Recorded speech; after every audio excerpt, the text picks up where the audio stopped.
So I'm going to introduce your next speaker. Our morning speakers were absolutely so provocative, and they're dealing with so many of the same issues that we all are grappling with, and hopefully we're going to find lots of answers through networking and through all of these presentations. So let me introduce to you Lowell Wyse. He is an English professor turned urban forest advocate. He is the executive director of the Tacoma Tree Foundation.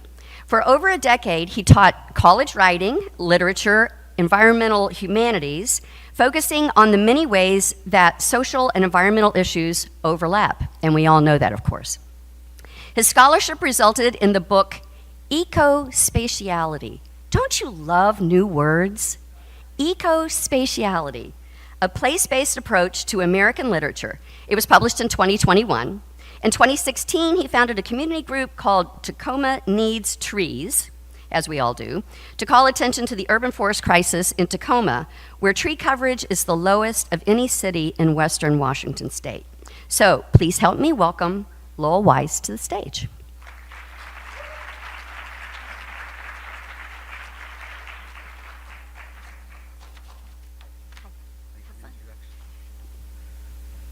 Good afternoon, everyone.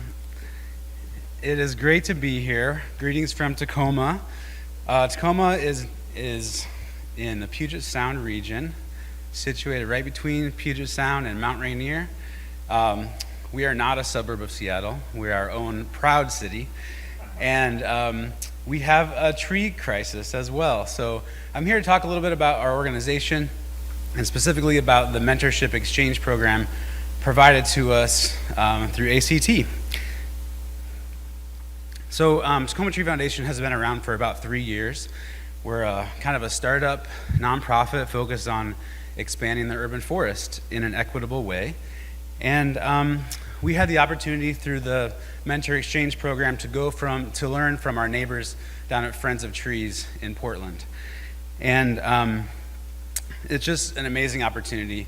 And it's a little bit for me like being here today, learning from the wealth of wisdom and knowledge that's in this room, and it's humbling as a kind of a startup person and a person coming from a different field entirely to be in the room with such great people working on urban forestry issues. And that was very much the spirit of the mentorship exchange, the privilege to go to Friends of Trees and talk to them, ask stupid questions, be treated like an equal. And so really fun. So I want to tell you a little bit about our visit and our goals. But first, a little bit more local context. So Tacoma, as I said, has about a 20% tree canopy coverage. And what we're finding from the data is that tree coverage is really concentrated in parks, gulches, and whiter and wealthier neighborhoods. So in Tacoma, that plays out in the north side, being areas of high opportunity and high canopy coverage, and the south side and some other neighborhoods not having as much opportunity and not having as much tree cover. That, of course, plays out in urban heat island data, and so you can see the area to the upper left is a peninsula sticking out into Puget Sound, an old growth forest park, and then as you move farther south, it gets hotter, and we see that the environmental health outcomes are pretty much what you'd expect, along with I-5 kind of cutting through the heart of our city. So we went to Friends of Trees with some really broad learning goals. And I have an image here of a little tree. This is a Gary oak tree. And this is what I thought of as a little host present I could take to Friends of Trees, because we're part of the Gary oak ecosystem, part of Tacoma is. And so this is a tree, the Oregon white oak, that just connects us kind of across the bioregion. So we gifted them this tree. I don't know if they're going to be able to plant it or what will happen, but it was kind of symbolic of the partnership that we're developing. So we went in to ask them about environmental justice advocacy and programming, productive government partnerships, place-based solutions, and income streams. Because as a startup, we're trying to focus on this question of how we scale up our impact, how we go from being a small nonprofit saying yes to everything to a more focused organization, really knowing what we're doing and really making an impact on the tree canopy issue. So it's a broad a broad set of questions that we had, and they were really gracious to be able to give us a bunch of different answers. So moving along, I just wanted to share the participants. So Tacoma Tree Foundation, we're also in the middle of an executive transition. I've been on the job for about 6 weeks as executive director, and thank you. And our founder, Sarah Lowe, is the one who really got things off the ground, and Sarah was gracious enough to go along with me to Friends of Trees to kind of nerd out about tree organizations and tree policy with me and everybody from Friends of Trees. Our main contact was Whitney Dorer, the deputy director, and we also met with Yashar, Jenny, and Drew, who are in their various roles that you can see on the screen. The immediate impression I had is exactly what you'd expect. I was a little starstruck going to Friends of Trees. I have an office in Tacoma that's at a co-working space. It's a single desk. And Friends of Trees has an entire house in a beautiful neighborhood. They have about 25 full-time staff. The entire full-time staff of our group is right here on the stage. And so just really differences of scale. But I realized that we had a lot of commonalities in spirit and in terms of what we're trying to do and the goals we're accomplishing. So my takeaways from this visit and from the various Zoom calls that we've been having is really that you can't do everything at once, and that there might be life stages in an organization. As I said, we've been kind of in a stage where we've been saying yes to everything. And the takeaway I had from Friends of Trees is that when you focus on what you're good at, that's potentially where you can make the most impact. And at Friends of Trees, my impression was they are really good at planting trees and managing volunteer relationships, developing volunteer relationships. And I was a little surprised to hear that they weren't doing much in the way of advocacy. They kind of said, no, there's advocates out there working on tree preservation. We're not really out there advocating for particular trees. And so that was an interesting learning for us. And then also this pruning program that they developed. A pruning program developed only after about 25 years of planting projects and realizing they had the capacity to develop more kind of stewardship trainings around pruning. So they're really moving to think about the care of the entire tree, not just putting a tree in the ground. Another thing was just investing in volunteer relationships. The numbers that they gave us about volunteer hours and numbers of volunteers were pretty staggering. I'd say we have about 100 volunteers maybe in a year, and they're mobilizing 100 volunteers every weekend from October to April during the whole planting season, and planting all across Portland and 12 other municipalities. So that was just an incredible thing, but you have to do a great job of managing volunteer relationships when you have that number of people participating and being part of your network. And so they talked about developing those relationships, training those people, and also following up afterwards to make sure that they had a great experience. And so it's about much more than just counting volunteers or making sure they show up on a particular Saturday. So that was really important for us to think about and to learn. And I think all these things go into what they talked about as a culture of stewardship. So developing a culture of stewardship within the organization and within the broader community as well. So we were, I think, struck by this notion that when we're starting an organization sort of from scratch, we have an opportunity to sort of set the culture, and that stewardship is a great value to kind of unite around.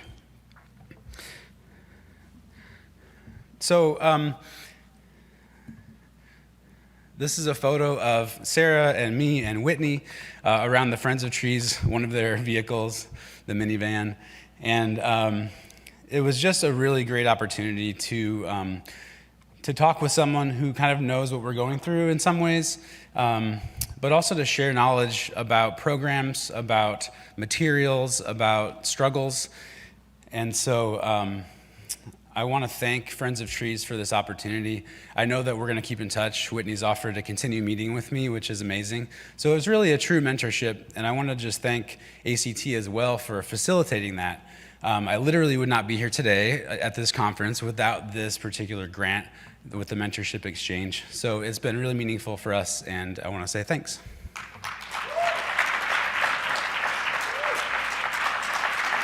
I would like to introduce the next speaker. Jason Sprouls is the Community Forestry Program Manager for the Neighborhood Design Center in Hyattsville, Maryland. Jason is an ISA certified arborist, and his research interests include a focus on tree equity, connecting underserved communities with the Right Tree, Right Place program, and assisting the county with outreach and communications directed to the particular needs of these communities. Jason received his master's degree in urban forestry from Virginia Tech, a student of Eric Wiseman, studying how trees and technology support stormwater management best practices. Please welcome Jason Sprouls to the stage.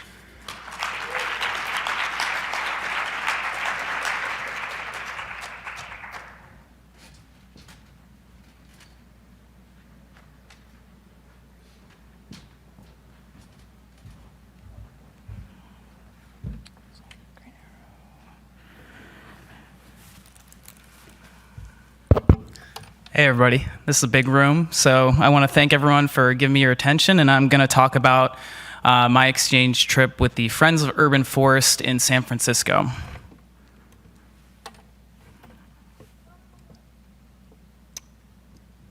So I just wanted to give a little bit of framework for what inspired my application for this program and talk a little bit about my work with the Neighborhood Design Center. The Neighborhood Design Center is a nonprofit that has an office in Baltimore, Maryland, and Hyattsville, Maryland, in Prince George's County, where I work. And we've been around for about 50 years, and we offer a lot of different kinds of services, but the organization started in response to the civil rights movement in the 1960s in Baltimore. And our core mission is to bring equitable design services to communities, relying on their expertise and making sure that our designs reflect the character and communities that we serve. So we have a lot of different staff, and we have an urban forestry division that I manage as the Community Forestry Program Manager that's existed for about 10 years. Our largest program is through the Prince George's County Department of Public Works and Transportation, and with them in a partnership, the Neighborhood Design Center manages the county's urban forestry program called the Right Tree, Right Place program. Is anyone familiar with the Bradford pear by a show of hands? Well, this tree was developed in Prince George's County in the 1960s, so you can imagine our street tree program has been very diligently dealing with that tree. So for those of you familiar with Prince George's County, it is about 70% black, and also our county tree, being the Bradford pear, has led to a very difficult relationship between our communities and roadside trees. So we have really taken it on to invest in engagement strategies to create a new sense of trust and value surrounding roadside trees. So there's 9 council districts in Prince George's County, and in 10 years we've planted 50,000 trees and removed about 16,000 high-risk trees.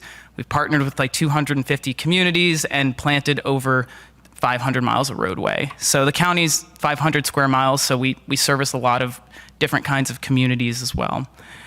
But the goals of my mentorship were 4 main goals. The first was learning different ways to continue to address structural racism through urban forestry, as well as engagement strategies to be responsive to these communities. It's something that I take really seriously and have learned a lot about in the past year, but wanted to go to a different program and see what strategies they implement and use successfully. The second was to learn about different workforce development programs. I firmly believe that this is an important strategy to continue to invest in our communities through this work, as well as stewardship of young trees. So we've planted 50,000 trees, and we are really starting to focus on investing in stewardship to make sure that people are connected to this resource, and it's really a community forest, not just an urban forest. And then also I just wanted to learn about programmatic development. A lot of my time is with municipal players, but I wanted to get the chance to be with a time and tested large nonprofit organization that works in urban forestry. So my mentorship visit was just a couple weeks ago, so I'm a little fatigued from travel, but I spent 2 full days with their staff, and I want to especially shout out Carla Nagy, who helped facilitate my entire trip, but I worked with her entire staff 2 action-packed days, and on the first day, I was able to meet with their education programs and learn about their different workforce development programs, which includes a Green Teens and Green Teams job program. One is for teenagers in the community to get workforce development skills, and then the other is to employ people, victims of abuse, and through the jail pipeline to develop work skills for different types of people. And this is something that I really want to implement in Prince George's County. So it was great. They actually gave me their action guide on how to implement this program. But also we did work with their sidewalk planting team and an early tree care crew. The big thing that I thought was interesting, just going across the country, was how everyone's urban forest is completely different. My trees and my engagement strategies were completely different than theirs, because in San Francisco in the 1970s, I didn't know this, but they were encouraged to pave over their tree lots and front yards to combat water scarcity issues. So they're actively trying to tear up sidewalks and plant new trees, which is completely different from the kind of work I'm doing. They have to deal with salt intrusion from wind and water tables as well. So they're dealing with different problems, but it was interesting just to see what they do differently. And then also on the second day, I was able to work with their development and community engagement teams. And these are just a couple pictures, and man, it doesn't do it justice, because they have a robust set of different engagement strategies that I thought were just amazing. But it was really great to hear what they're doing, and it inspired me to really consider what suite of services we offer for our engagement strategies, but what we could do to strengthen ours as well. Currently, we do, kind of meet with civic and HOA meetings through our program and do postcard mailings and phone calls. But a really cool idea they had is that they often do tabling events with their communities and HOAs, where they go to the community, they'll give back, and they'll be present with different types of tabling activities for both children and adults, where they solicit feedback about the types of trees people might be interested, as well as a robust amount of information about the trees they have. And the one on the bottom left is this really cool interactive piece they had that I was just in love with, where children can manipulate this different little set piece to see the effects of trees and the benefits they have in their communities. So my key takeaways, the first one was just learning about these robust approaches they use at community engagement. That was just really awesome, and I went back with so many different ideas that I hope to implement shortly. But also the way they are able to promote stewardship of their community trees. It's something that I think after planting 50,000 trees, our program is going to have to actively invest in, is how to get people really with their hands on the trees. And they have a really strong volunteer base to manage their trees that I thought was really interesting to work with their team. And then also their workforce development program is interesting. But the highest takeaway were really two things: was their resiliency. This program really responded in such a really inspiring way to COVID-19. They're heavily reliant on a volunteer workforce, and the way they were able to respond for both their staff and their community partners was really inspiring to me. And second, just the staff they had on board too. You could tell that this was a workplace where people were happy and their hearts were bigger than their brains. So I was really inspired by their work, and I'm just thankful for Carla and all of their staff for giving me their time to really just learn from them and get the time to just take it all in. So that's the end of my conclusion, and I have the honor to introduce the next speaker. Her name is Gabby Lopez. She's the Community Image Manager at Million Trees Miami, and her tree presentation is about Million Trees Miami Mentorship Exchange. She's the Community Image Manager at the Miami-Dade County Parks, Recreations, and Open Spaces Department, as well as Neat Streets Miami, a multi-jurisdictional county board dedicated to creating beautiful, clean, and environmentally equitable spaces countywide. The board manages countywide initiatives and programs such as the Million Trees Miami, Keep Miami-Dade County Beautiful, Growing Roots for Environmentally Equitable Neighborhoods, Growing Green Playgrounds/Bus Stops, and Adopt a Road. Prior to this position, she served as Miami-Dade County as Director of Policy and Legislative Affairs to the Mayor Carlos A. Gimenez. I hope I pronounced that right. Please help me in giving a warm welcome to Gabby Lopez.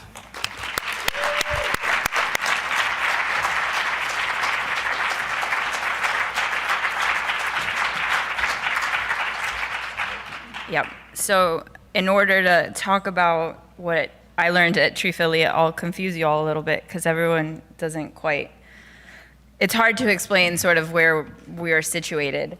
So one of the reasons why we got paired with Tree Affiliate is because we actually, Eric and I share that we are county employees. I'm a county employee, she's a city employee, which is interesting. And we're also partnered with the Parks Department. My board is currently housed in the Parks Department of Miami-Dade County. So this is the name of my board, Neat Streets Miami. My predecessor had a heavy background in transportation, so it took that focus for a while. But when I came on board, I just fell in love with Million Trees Miami, and I grew it, no pun intended. So Need Streets Miami, my board is multi-jurisdictional. We work with our transportation agencies throughout the county, all our county departments, our nonprofits, residents, municipalities, everybody. And we manage two main initiatives for Miami-Dade County, which are Million Trees Miami and Keep Miami-Dade County Beautiful, which is an affiliation of Keep America Beautiful.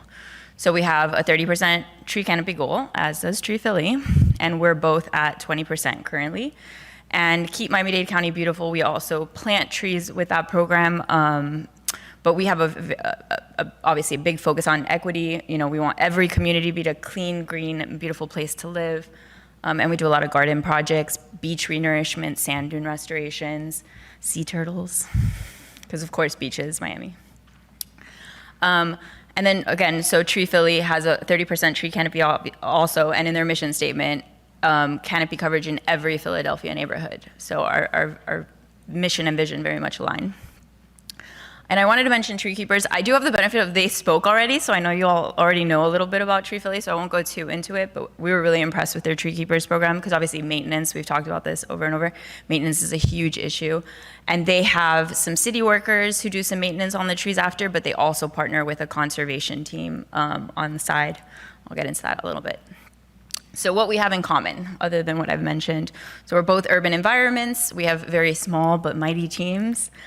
We work within the Parks Department, as I mentioned. Our staff is funded by various organizations. So I partner with our Miami Downtown Development Authority, and they actually pay for two of my staffers, a landscape inspector and someone who helps us out with projects. As do they. They partner with the local conservancy for some help. And we filled a void in the community. There are very limited groups that do a lot of the work we do, and we are definitely the ones leading the charge for our local government and reminding people that they have to care about trees and green spaces, as does Tree Philly. Again, the 30% tree canopy goal and where we're at with 20, and we do have a special focus on communities under 15% and a target for those. And we have urban tree canopy assessments that, in my case, worked with American Forests. We're known for our tree giveaways. In fact, the first time that I spoke to Tree Philly, it was to send them an Instagram message telling them that I was going to steal their tree notes, and I hope they were okay with it. So that was the first interaction we ever had. And we do have a big partnership with TD Bank, both of us. We're pretty heavily funded by them. So some shared challenges is kind of what we spent a lot of our time talking about. Even with our we are kind of known for our giveaways in our community, our tree giveaways, and we just started garden giveaways, where we're giving away fruit trees and herb plants and vegetable plants. So even with these giveaways taking place in targeted neighborhoods, we were realizing that residents with more resources were driving over to these targeted areas and taking trees away and taking material away from places that we needed it most. So Tree Philly had noticed this because they actually track where the trees go, which we don't quite have the capacity to do. And they started making targeted deliveries to those houses, which we thought was great. They take certain zip codes and focus on those at a time. And they also have created partnerships with local nonprofits who help them deliver those trees and help them also get people signed up for these giveaways, which we thought was great because we don't have a lot of organizations that do that in Miami, but I didn't really think about the fact that they don't really have to do what we do. They just have to be trusted in the community and have a good reach. So that's something that we really want to implement this year. And then we started talking about trust, right? That's what comes up, a lack of trust in government, which I am, even though most people don't really notice it, the way we operate. They think Million Trees is a nonprofit, especially because we're funded. We don't have dedicated funding from the county. Everything that we do is funded privately. So that lack of trust, how do we get across that? Again, it's with these partnerships. It's really forming relationships with people who can tell us where to go and where we needed most. And then the other challenge, we don't have a solution for this, but it's really that our sponsors oftentimes ask us for certain neighborhoods out of convenience for volunteer events, and that's not necessarily where the resources are needed the most. So what do we really do? How do we get them nudged into those neighborhoods? And other than, we're gonna put our foot down this year and see what happens, we don't quite have a solution for that, but that's something, maybe we'll get some ideas while we're here. So really our key takeaways are, we got some great ideas from them for enhancing our giveaways. They give away mulch. It's a picture of me helping them with some mulch. They shovel mulch into bags, and with the tree giveaways, they give everybody a bag of mulch. And that got me thinking, Zoo Miami operates out of the Parks Department in Miami-Dade County, and they create Zoo-Doo. That's exactly what it sounds like. So we purchased, actually, I got home and I was like, no, the next giveaway, we're giving away Zoo-Doo. So we bought these 5-gallon buckets of Zoo-Doo and we gave them away, and it was a huge hit. So we already implemented that. So thanks to Tree Philly for that. Everyone went crazy about it, and now it's gonna be a staple in the coming giveaways. Again, that it's all about trust. We really have to make meaningful relationships with other organizations in our community. And definitely we talked about a focus on maintenance. We haven't quite gotten there. We haven't figured that out. I think it's an ongoing conversation with everybody. How are we gonna make this a sustainable program? But we were really interested in their tree keeper program and possibly implementing something like that. Thanks.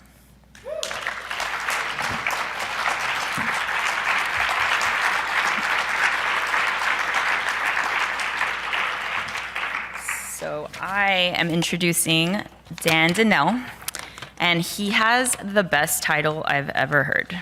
And I'm in the process of trying to figure out what my title is supposed to be, and I want to steal it. So he is the president of trees. That's it. It's like, we don't have to say anything else, right? He's in charge of everything. President of trees for Honolulu's future, Trees for Honolulu's Future, right? It's a nonprofit umbrella group that envisions a tree-filled city of Honolulu that preserves and enhances quality of life, especially in the face of climate change. He serves on several nonprofit boards and is the principal of a consulting firm. Prior to joining, he held leadership roles in private sector and government. I guess we have that in common. Born and raised in Honolulu, he's a product of Hawaii Public Schools, and he attended graduate school at the University of Tokyo. So please help me welcome Mr. President.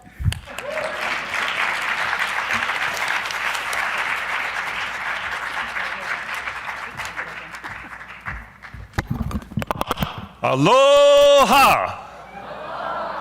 You guys have been to a lot of luau's, I can tell, but you gotta do it with more enthusiasm. Try it again. Aloha!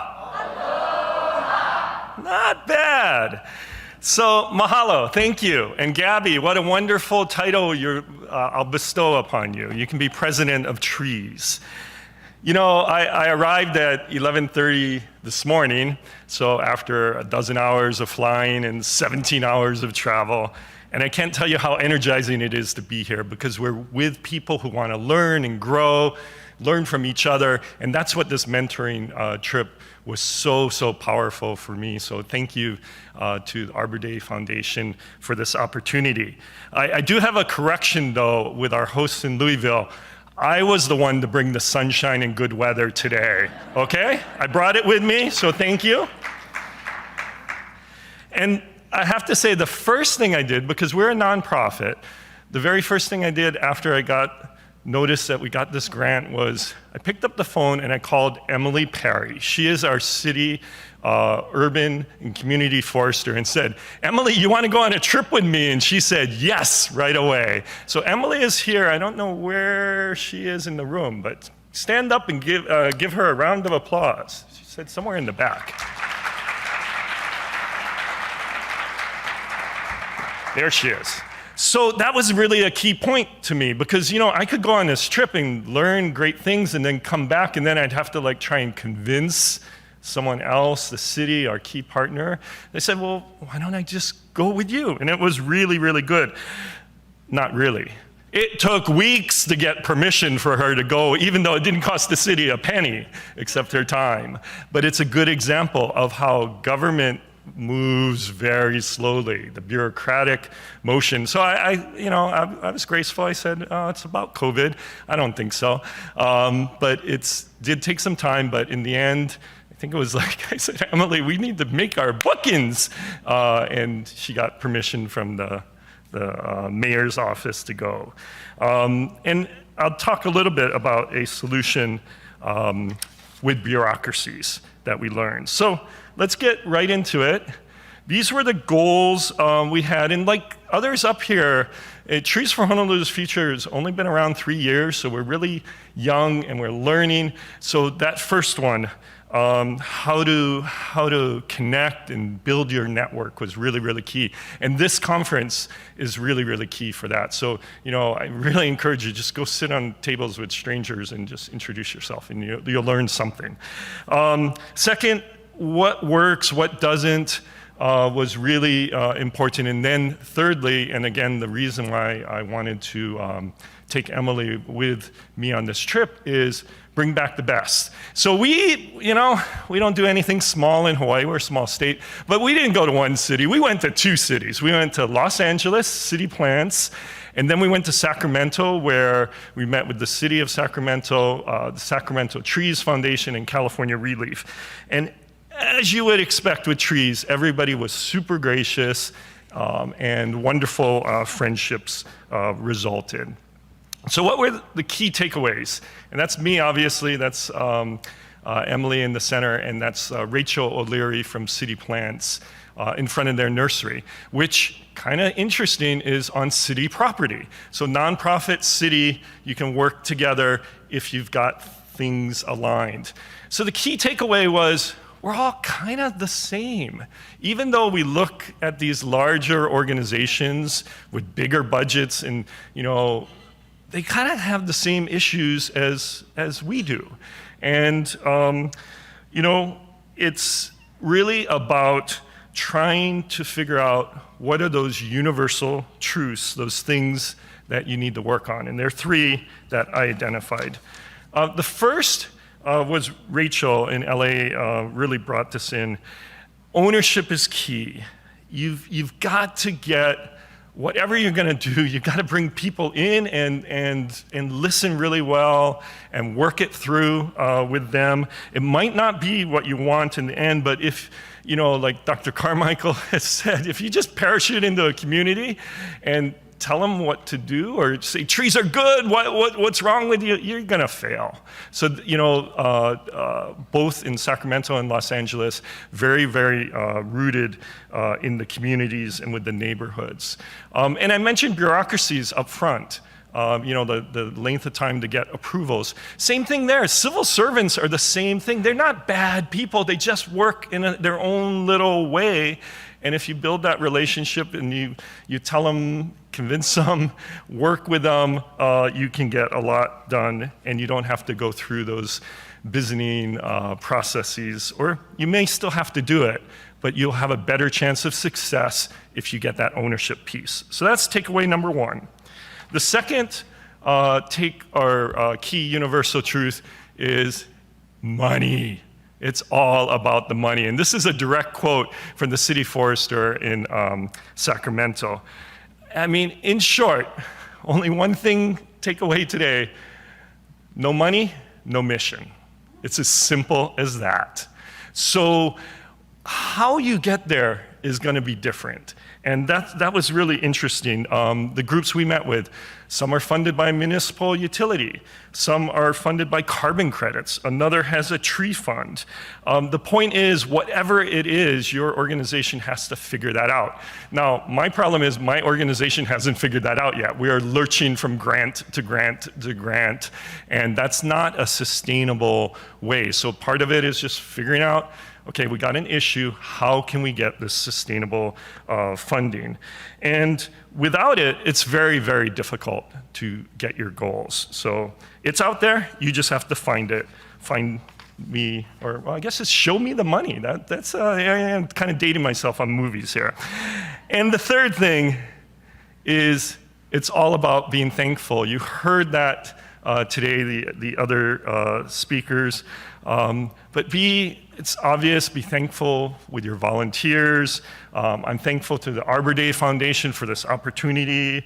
And just because you're in a big room after lunch, I thought it's important to thank all of you for listening. So Emily is gonna pass out macadamia nuts from Hawaii that we brought. Yeah, go give her applause. So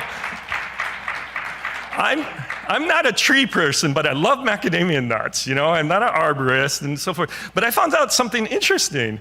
It's actually the seed. I thought it was like, oh, it's like a fruit. No, it's the seed of the tree. So don't try and plant it, but you can eat it. And one other thing, as I was sitting there, I was thinking about funding. I got this donated from Mauna Loa, so a big company there. So at the break, anybody who wants to, gather up here. I want to take a picture and post it on social media because I want them to give me money next time. And so you can help me out. So anybody who's interested who doesn't mind their face being on social media, we'll do it at the break right up here. It'll be fun. Bring your package and we'll kind of do shill for this company. And it's my way of just saying thank you to all of you, and really, as much as we might be different on the outside, different on the inside, different missions, different groups, really, we've got so much in common. So thank you very much.